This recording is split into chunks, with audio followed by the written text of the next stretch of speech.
Et je vais vous parler ouvertement aujourd'hui. Et je vais vous parler aussi de la peine, sans marcher le nom. Les choses que Dieu me disait, que j'attendais pour les dire après un temps. Alléluia. Amen. On va parler de la République démocratique du Congo dans la Bible. Ésaïe 18. Il y en a dans la Bible. L'apôtre me regarde avec un regard étonnant. Alléluia. Amen. Il faut faire attention avec le nom de Sion ici. L'accomplissement des Écritures à l'époque s'est accompli auprès des personnes telles que les Jean-Baptiste, quelqu'un qui était primitif, les gens portaient des tuniques, lui portait encore la peau de chameau. Quelqu'un qui a grandi au désert. Quand la prophétie s'accomplit, ne pense pas que ça va s'accomplir sur les anges, sur les personnes ordinaires. Ça va dire Amen. Amen. J'ai prié que la parole soit la compréhension de tous. Et je vais parler avec tout le sérieux possible aujourd'hui. Ésaïe 18, 1 à 5. On saute, on lit le verset 5. Verset 7. Ésaïe 18, 1 à 5. On saute, on lit le verset 7. Le nom de Dieu n'a pas été donné dans l'Ancien Testament. Ésaïe 18, 1. Terre où retentit les cliquetis des armes. Vous êtes d'accord avec moi? Amen. On s'adresse à une terre où retentit quoi? Les cliquetis des armes. Les clics là, des armes.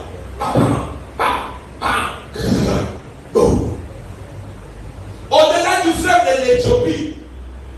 Moi j'ai été à l'Éthiopie. Précisément à Addis Abeba. Alléluia. J'étais à l'Éthiopie. Au-delà du fleuve de l'Éthiopie, nous sommes où? En Afrique. Ça, c'est une prophétie de l'Afrique. La prophétie de l'Afrique. Et pour situer géographiquement cette prophétie, prenez comme repère l'Éthiopie. Alléluia. Amen. Au-delà du fleuve de l'Éthiopie. Maintenant, quand on dit au-delà du fleuve de l'Éthiopie, c'est que nous ne sommes pas à l'Éthiopie. Alléluia. Amen. On prend l'Éthiopie comme repère. Les jours où je suis arrivé à l'Éthiopie, je me dis, ah, l'Éthiopie de la Bible. Et j'ai passé une nuit dans cet hôtel là-bas. J'ai mangé là-bas.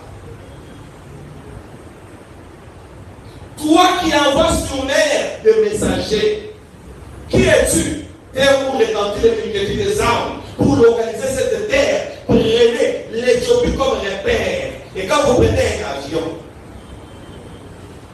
à partir de l'Éthiopie, pour arriver ici, il n'y a pas d'escale. Est-ce qu'on s'entend? On prend pratiquement 4 heures. Un Airbus qui prend 4 heures. Ce n'est pas loin. D'ici.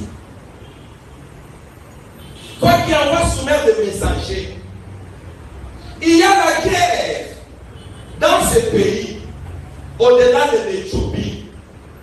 Mais malgré la guerre, il y a des messagers là. Dans les navires, les gens voguant à la surface des eaux. Allez, messagers rapides, vers la nation forte et vigoureuse, vers ce peuple redoutable, depuis qu'il existe. Nation puissante et qui écrase tout. Et dont le pays est coupé par les fleuves. Au-delà de l'Éthiopie. Cherchons un pays. Quand vous montez dans l'avion, vous montrez la carte. Vous pouvez mettre le map vous-même. Vous regardez la carte. Quand vous survolez sur un fleuve, vous voyez même les noms du fleuve.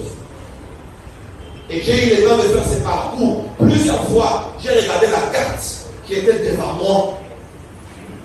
Je cherche le pays qui est coupé par le fleuve, le seul qui est aussi en guerre. Depuis qu'il existe, c'est la République démocratique du Congo. Amen. Attention. Il est coupé par le fleuve. Nous avons combien de provinces? 24 provinces. 26. Un grand pays, avec 26 provinces. Dans toutes les provinces, vous allez voir le fleuve Congo. Dites Amen. Amen. Sauf les Kassai. Elles n'ont pas de fleuve. Donc, 25 sur 26, on voit le fleuve Congo. Allez dans toutes les provinces, vous allez voir, on dit, un pays coupé par le fleuve. On tombe dans ce pays. Alors, qu'est-ce que ce pays a fait? Il a le messager. Je suis aussi un messager. Amen. Et j'aime mon pays. Amen. Verset 3, Ésaïe 18. Attention, soyons attentifs, monde entier, soyons attentifs. Un prophète est en train de parler. Amen. Merci. Vous tous, habitants du monde, habitants de la terre, on s'adresse au monde, comme maintenant, je suis dans les pays où le fleuve est partout, les pays coupés par le fleuve. Et comme nous sommes des messagers, on dit, vous tous, habitants du monde, oh, le monde va bénéficier de notre message. Amen. Dieu est très fort, je continue. Amen. Habitants de la terre, voyez la bannière qui se dresse sur les montagnes. Une bannière, c'est quoi? Synonyme. Drapeau. Que le monde entier voit un drapeau. Et ce drapeau est sûr. Mon Dieu, les montagnes. Écoutez la trompette qui sonne. Donc ce n'est pas un pays. C'est une trompette. Et heureux le peuple qui connaît le son. La voix du Tout-Puissant crie depuis notre pays. Il y a le son de la trompette. C'est dans ces pays où je suis en train de parler maintenant. Écoutez la trompette qui sonne. Verset 4. Ésaïe 18. J'ai besoin de votre attention. Car ainsi m'a parlé l'Éternel. Je regarde tranquillement de ma demeure par la chaleur brillante de la lumière. La chaleur brillante de la lumière. Nous sommes dans une zone tropicale. Mon Dieu. Une zone tropicale. Parce qu'on parle de la chaleur brillante de la lumière et pas la vapeur de la rosée. Autant de la chaude moisson. Attention. Verset 5. Mais avant la moisson, quand la pousse est achevée, quand la fleur devient un raisin qui mûrit, il coupe les sarments avec les serpes. Les serpes. Il enlève, il tranche les serpes. Alléluia. Amen. Jésus a dit que la moisson c'est là. À haute voix. La moisson c'est là. La fin du monde. Les messagers de la fin du monde sont dans les pays coupés par le fleuve. Voilà notre vision. C'est préparer l'église du Seigneur à l'enlèvement. Amen. Jésus dit, levez les yeux, regardez les gens qui mûrissent. Et on parle de ces pays. On dit, quand la fleur devient un raisin qui mûrit, Seigneur, est-ce que qu'on s'appelle? Verset 7. Ésaïe 18, 7. En ces temps-là, des offrandes seront apportées à l'Éternel des armées par le peuple fort et vigoureux, par le peuple redoutable, depuis qu'il existe, nation puissante et qui écrase tout, et dont le pays est coupé par le fleuve. On insiste. Elles seront apportées là où réside le nom de l'Éternel des armées sur la montagne de Sion. Amen. Mais ça devient paradoxal. Sion est en Israël.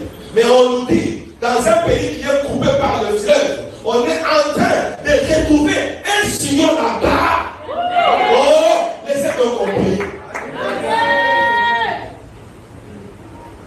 Nous sommes des prophètes. Amen. Quand on appelle le nom de Sion, ce n'est pas pour un plaisir. Amen.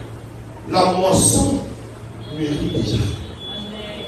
Alléluia. Amen. Je vous montrerai, quand Jésus viendra, il mettra ses pieds sur la montagne de Sion. Pourquoi? Jésus vient bientôt. Ah, tu n'as pas dit Amen. Amen. Jésus vient bientôt. Amen. Pour la troisième fois, Jésus vient bientôt. Amen. On a peur du retour de Jésus, mais les jours où on sera dans les nuées, quand on verra avoir la beauté de ce Seigneur, on comprendra qu'il avait fallu que l'enlèvement ait lieu. Et quand on va monter à la Jérusalem céleste, quand on va vivre la configuration du ciel, on va comprendre que la terre n'était pas si belle telle qu'on la voit. Dis encore Amen. Amen. Sur la montagne de Sion, on voit une montagne de Sion en Afrique. Et là on dit, elles seront apportées là où réside le nom de l'Éternel. Je suis en train de dire à quelqu'un, je suis en train de dire au monde, les noms de l'Éternel qu'on n'a pas donné à Moïse, ces noms résident à Sion. Amen. Tu ne parles bien, j'arrête. Amen. Je reprends. Si les enfants d'Israël disent quel est le nom de celui qui t'a envoyé, il dit, je suis. Celui qui suit, Dieu a juste conjugué. C'est tout. Il n'a pas donné son nom. Dieu a caché ce nom à Moïse. Et ce nom sera révélé dans les pays coupés par le fleuve, au-delà du fleuve de l'Éthiopie. C'est là que réside le nom de l'Éternel. Amen. Amen. Amen. Monde entier, voici un Sion en Afrique. Amen. Voici un Sion dans un pays coupé par le fleuve. Amen. Le Seigneur m'a dit, le monde dit que d'où vient le nom de Sion? Je t'ai parlé de Sion depuis que tu avais 10 ans. Moi, Seigneur, il dit oui, mais tu ne comprenais pas. Je vais vous relater, parce que j'ai à me rappeler. Quand le Seigneur m'a dit ça, d'après Ésaïe 18, monde entier, on dit que toute la terre écoute la trompette. Les pays qui est coupé par le fleuve. Vous pensez que c'est une blague comme on a ici là? Ok, vous saurez que ce n'était pas une blague quand on se retrouvera dans les nuages. Ça je vous dis, hein? Vous allez remarquer. Mais c'était sérieux. Vous savez qu'ils sont très nombreux ici. Parce que dans l'arche de Noé, il y avait 8 personnes. Ici, il y a plus de 60 personnes. Amen. Alléluia. Amen. Maintenant, je pose une question. Pourquoi Dieu n'a pas donné son nom à Moïse? Et ce nom-là va résider à Sion. Et si vous permettez le langage, un Sion d'Afrique. Au-delà du fleuve de l'Éthiopie. Je vous ai dit ce logo ici. Ça sera votre logo favori. Amen. Vous n'avez pas encore de Sion. Parce qu'on va vomir des mystères. Amen. On appelle les oracles. Amen. Alors je dis d'abord à quelqu'un, tu es là où réside le nom de l'Éternel. Amen. Ah, dis bien Amen. Amen. Tu es là où réside le nom de l'Éternel. Oh, je parle en tant que prophète. Ce lieu sera un lieu de tourisme. Très bientôt. Amen. Très bientôt. Les gens viendront des 4 coins de la terre pour chercher le nom de l'Éternel. Amen. Ici, Dieu est ici. C'est sérieux. Shalom. Bien-aimé, voici un extrait de mon témoignage sur le ciel et l'enfer. Me dit encore, il faut faire connaître les Congolais que même tant des pays haïssent votre pays, qu'ils ne le quittent pas. car j'aime votre pays et les personnes qui y vivent. Et le Seigneur me dit que dans le monde, les pays qui prêcheront la bonne parole, la repentance et mon retour, c'est Israël et la République démocratique du Congo.